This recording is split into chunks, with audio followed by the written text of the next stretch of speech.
Hello, all, and welcome back to my poorly constructed excuse to talk about an anime I love, and an attempt to take away lessons that we can use to be better GMs and players. Last time, we talked about how introducing a new viewer to a show is very similar to introducing a player to a campaign or to TTRPGs altogether. And this time, we're going to continue learning from Luffy's adventure after we take a second to go over some feedback I got from the last video.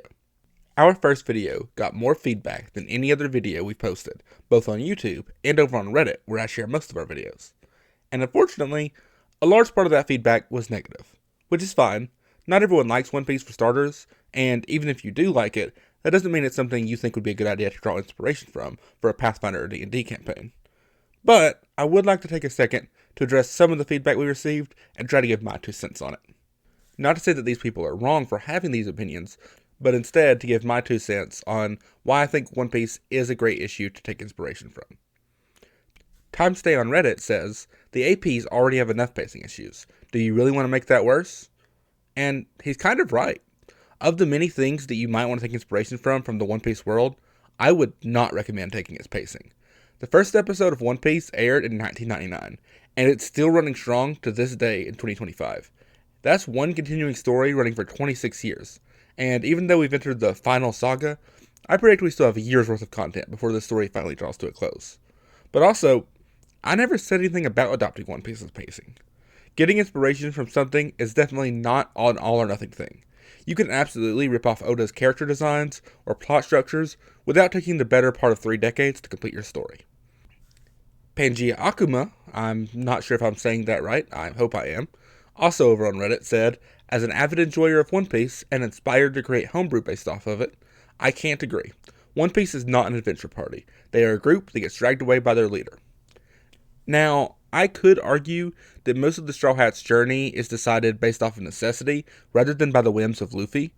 The beginning of the show starts with obtaining all the members of the crew, which is kind of a necessity, both from a perspective of a campaign and for the One Piece world. And then that crew is pretty much required to go to each of the islands based off of the log pose. Usually it's Luffy who takes the first few steps of getting involved in the plot on each island, but I don't think there's many DMs out there who will actually complain they have a player that always takes their plot hooks. But I think there definitely is a valid critique here. The One Piece story is the prime example of a railroaded campaign. Every island that the crew visits is the only possible island they could have visited because that's where the log pose is pointing. And they have to get invested on the island because they have to spend a certain amount of time on the island before the log pose readjusts to the next island that they're going to. Otherwise, the party would just stop at the island, restock, and move about their merry little way. And that is, well, absolutely valid criticism if you want a more sandbox experience. But I think that's the key. I think oftentimes the term railroaded gets used like it's inherently a bad thing. Like a campaign where the general plot structure already being mapped out is something that we inherently don't enjoy. But why? When we engage in other media, we expect that storyline to be thought out from start to finish. In fact, we as viewers often complain when a show that we like isn't written concisely enough to make it appear like the writers knew what they were doing the entire time. Sometimes people are children and they need to be told what to do because it's good for them. And they don't know it yet, but it's going to be good for them. Now, I know there's a difference between being told a story and coming to a table to participate in a story, but the point I'm making is this. Sandbox campaigns and railroaded campaigns are 2 sides of a spectrum. Both sides can be fun, but what's important is that no matter where your campaign lies on that spectrum, you need to give your players the agency to make decisions, and more importantly, you need to have those decisions matter. Okay, so that was way too much time covering things that don't even directly apply to the things that are happening in this episode. So without further ado, let's get started on Can One Piece Save Your Campaign, Episode 2. When we last left off, new player Luffy and DMPC Kobe had set out from Alvida's ship in search for the next member of Luffy's crew, Pirate Hunter Zoro. They were able to safely land in Shellstown, much to Luffy's surprise, as he obviously has nothing invested in survival. So Luffy and Kobe head into town, and quickly discover that the town is terrified of not just the pirate hunter, but also the marine captain, Axe-Hand Morgan. And here is where we have our first lesson of the episode. If you want your villains to feel like a big deal, they need to have an impact on more than just the players. While Axe-Hand Morgan turns out to be essentially a no-name villain over the course of the anime, he serves as the arc's BBEG, and Oda does a great job at making his influence known to the players as soon as they arrive, and as the players progress through the story. Just about everyone has something to say about Morgan. Helmeppo threatens both Marines and townsfolk when they don't follow his ridiculous demands. Kobe obviously respects the Marine captain with a blind reverence, and the people of the town flinch at just the mention of Morgan's name. This automatically establishes Axe-Hand Morgan as a villainous character, and colors the player's perception of him before they even meet him. What's better is if done right, you don't necessarily have to deliver on these promises. Think about it. We know that Axe-Hand Morgan exploits the town through threats and high taxes, but all the players actually see the captain do is attempt to execute a known criminal and the stranger who broke into the Marine base trying to free said criminal. Sure, he's a little arrogant as he does it, but the players don't directly see anything that necessitates the need to take him down. It would be perfectly reasonable for players to see the actions that the crew sees Axe-Hand Morgan take and come away with it thinking that Axe-Hand Morgan is just a person trying to do his job. But the reputation that the captain has garnered lets players fill in the information that they lack, which in a lot of ways is better than you having to fill it in, because players will automatically fill in missing information with what works to motivate themselves. So, Luffy and Kobe head to the Marine base to meet Zoro. Now, let's talk about Zoro's player for a second. Much like Luffy strikes me as a new player to the game, unsure of how everything works, but ready to experience everything, Zoro also strikes me as a particular type of player. That being the veteran min-maxer. Zoro is the type of player who comes to the table with an obviously OP build that he has researched online that somehow lets him wield 3 swords at the same time and take out bosses in a single shot. Now, at first glance, these players' archetypes might seem incompatible, but the great thing about TTRPGs is no problem cannot be solved with a bit of communication. In this case, Oda probably told Zoro that the first part of this campaign, the players would not face any particularly difficult challenges. So to make sure that Zoro doesn't run away with the show and render any combats encountered even more meaningless, until Oda decides to ramp up the challenges to a bit more of an appropriate level, Zoro will start all major fights with some sort of nerf. Whether that means being tied to a stake with no weapons, or an injury from Mihawk that Zoro suffers with over most of the East Blue Saga. Now, this is obviously not something you'd want to spring on your players without a great deal of communication, but with the player's permission, this could be a cool way to make a character look even tougher and more powerful than he would otherwise. And then, when the difficulty gets turned up, and the enemies are able to actually take on Zoro even at full strength, the crew seems all the more powerful, and the players feel even better about overcoming those challenges with strategy. The key is to find a middle ground where every player can get what they want. Zoro still gets to feel like an extremely strong character, while Luffy's player isn't met with a combat that he feels he can't contribute to.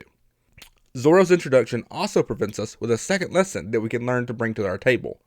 It's okay to play an edgelord as long as you don't ruin other people's fun. When Luffy meets Zoro, he immediately extends the offer to join his party, an offer which Zoro flat out refuses. And how many times have you been at a table where someone wants to play a lone wolf character who doesn't play well with other people? So time has to be taken away from the cool adventure that the GM has planned in order to convince that character to actually play the game. This may seem realistic, but just because something is realistic doesn't mean it's fun to play out at the table. And here, Luffy carries on like there's no way Zoro wouldn't join the party. And if we're talking in terms of a TTRPG group, there realistically shouldn't be a way he doesn't join the party. Everyone came to the table to play a game. And if everyone has to delay the actual fun part of the game to convince someone who wants to enjoy that game to actually participate in that game, you might be dealing with a problem player. So here, Zoro originally says that there is no way he would join a pirate crew. But the moment he's cut free from his imprisonment and has actual agency, Zoro joins the crew.